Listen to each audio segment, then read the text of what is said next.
Welcome to the global news on October 6th in 2021. Today we start in Washington in the United States. In January, Donald Trump had to resign as US president. After that, there had been frequent indications that he wanted to start a new campaign. Resign, he didn't really give in the election, so it's more like that. Apparently, his advisors were just barely able to hold him back. After being voted out of office as US president, Donald Trump had to vacate the White House in January and make way for his successor, Joe Biden. After that, he already made hints that he would run again in the 2024 elections. A report in the Washington Post confirms these references and reveals that he would have liked to have made this public earlier. Accordingly, Trump spoke intensively with his advisors in August about whether he should directly announce his presidential candidacy in 2024. Apparently, the 75-year-old found this time to be perfect because the unrest in Afghanistan continued to escalate and Joe Biden was criticized for the chaotic troop withdrawal. His advisors would have urged Trump to be patient, as unnamed people told the paper. The advisors had shown concern, among other things, because in the same breath as the announcement, Trump would have had to restructure his new ways of raising money. Furthermore, some advisors had made the point that the Democrats could use his early announced renewed candidacy to their advantage in next year's midterm elections and direct their campaign towards him. One of the people told the Post in this regard, the main reason was that he would not win the midterm elections if we did not win back the House of Representatives or the Senate. This has been able to convince him for the time being. But Trump should keep saying to people, I'm running. Some Republicans do not like the fact that Trump is already behaving like the party's next presidential candidate without being officially voted for. He travels through the country, speaks to supporters at rallies that look like campaign events. Many would like to have a different candidate anyway, if only because of the uprising by Trump supporters in the Capitol on January 6th of this year, in which 5 people were killed and numerous were injured. Trump himself had incited this via Twitter. Now, the following is the case. He is tacitly warning people that no one can move a muscle until they have decided what to do. Kellyanne Conway, one of Trump's former top advisors, told the Washington Post. She said, as for the year 2024, there has been a shift from intent to urgency as he watches with horror the many failures of this government. According to the report, the majority of 13 of his advisors stated in a recent survey that they are certain that Trump will run again. 2 of them think it's a PR trick and 1 is unsure. Trump spokesman Taylor Budovich wrote in an email, President Trump remains determined and committed to saving America from the disastrous leadership of the communist Democrats. Any means of achieving that remains on the table. Well, I think we should do better, but now we go to London in the UK. There's now one less hurdle for fully vaccinated travelers when entering England. Unlike in the past, they no longer need a quick test before crossing the border, as the British government's entry rules show. However, there is still the obligation to book a fee-based PCR test through one of the officially certified providers, which must be done on day 2 after entry. This usually costs at least £50, that's around 58 euros. However, this requirement should also change in the course of October. A cheaper quick test after entry should then be sufficient. Critics complain that this way Great Britain loses control over the introduction of dangerous variants, since rapid tests cannot be sequenced. However, only a fraction of the entry-level PCR tests are currently being examined accordingly. Most vaccinated travelers no longer have to quarantine. Only people who arrive from countries on the so-called red list have to go into a 10-day expensive hotel quarantine. Many African, South American and Asian countries are currently on this list. Scotland, Wales, and Northern Ireland decide independently about their corona policy and sometimes have somewhat stricter rules. And now we go to Beijing in China and at the same time to Taiwan. Taiwan has recorded almost 150 Chinese fighter planes in its airspace in the past few days.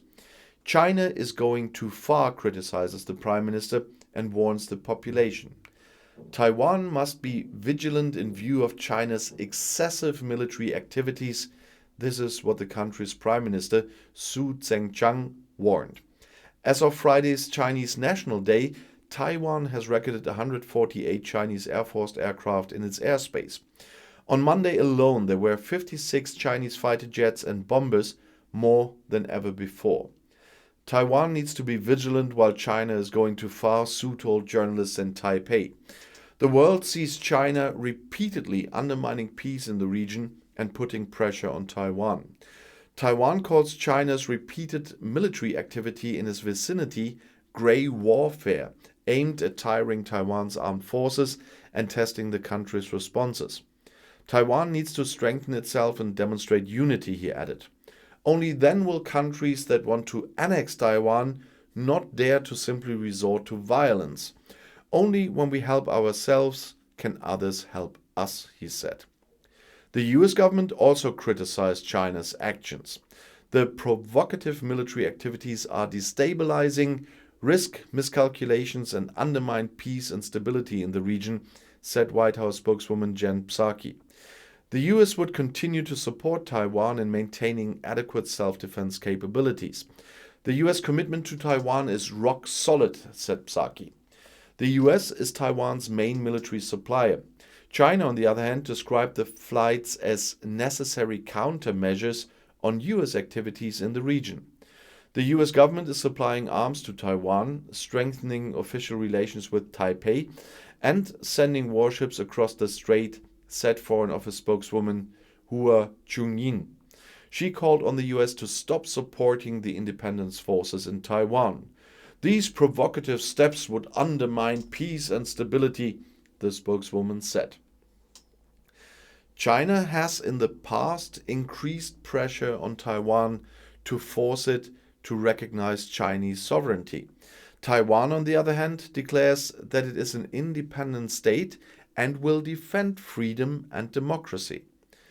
The United States is one of Taiwan's most important supporters.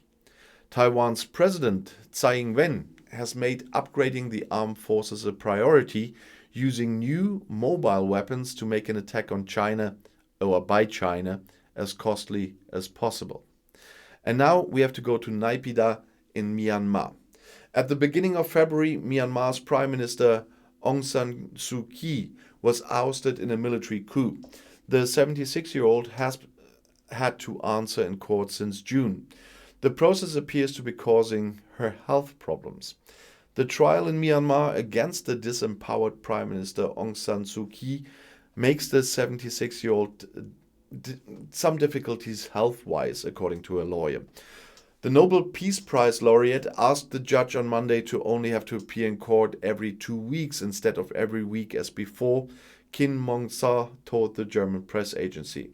She said that she had to go to court every weekday, which caused her health to suffer, said the lawyer. The judge wants to decide on the request next week.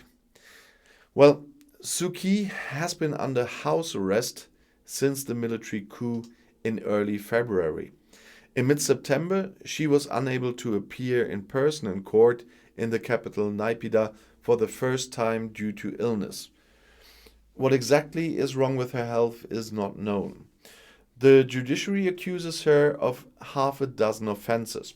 Among other things, she has had to answer for violations of foreign trade laws, violations of corona measures, corruption, and incitement to riot since mid-June. Long prison sentences are threatened. Observers and human rights experts speak of a show trial and suspect that the junta wants to silence the popular politician in this way in the long term. Suu Kyi has been under house arrest for a total of 15 years. In 2016, she became the de facto head of government. She had won the parliamentary election in November by a large margin and secured a second term in office. The junta justified the coup with alleged electoral fraud. And now we have to go to Portsmouth in the UK. 15-year-old Georgia Halliday from Portsmouth in England had already made an appointment for a vaccination against the coronavirus when she suddenly complained of a severe sore throat. And it quickly became clear. The 15-year-old schoolgirl was infected with corona. Only a few days later, the girl died in an English hospital, the same day that her vaccination appointment would have been. Georgia died just 4 days after getting the positive result of her PCR test. Her mother, Tracy Halliday, was in hospital with her, reports a British newspaper. Her daughter's health deteriorated rapidly over the course of the illness, the mother reported to the newspaper. George's heart beat twice as fast as usual, said the mother. Apparently the coronavirus had caused myocarditis in the 15-year-old. The desperate mother of the student is now warning other parents not to take the virus lightly. In Tracy's view, many parents simply assumed that their children would recover quickly from coronavirus. The vaccination of children and adolescents against the coronavirus is controversial in many countries and among medical professionals, but it's being done in many countries, including Germany, right now. Based on new studies, the Standing Vaccination Committee in Germany has recommended vaccinating children from the age of 12, and the same goes for England, Scotland, Wales, and Northern Ireland. And it's not only this. Long COVID is a very serious thing. It's even worse if a younger person gets this. I do have long COVID. It's a hard time to get back into shape again. It will take me years to do that. You really have, in the beginning, have muscle weakness. You can't really do anything. My first training in the beginning was 15 minutes of going for a walk, a slow one. That was all I could do. Now I can use my bicycle again. But in the past, I was in the gym every single day. That's not possible at the moment. So, plus breathing problems and everything that comes with it. Don't take this virus lightly.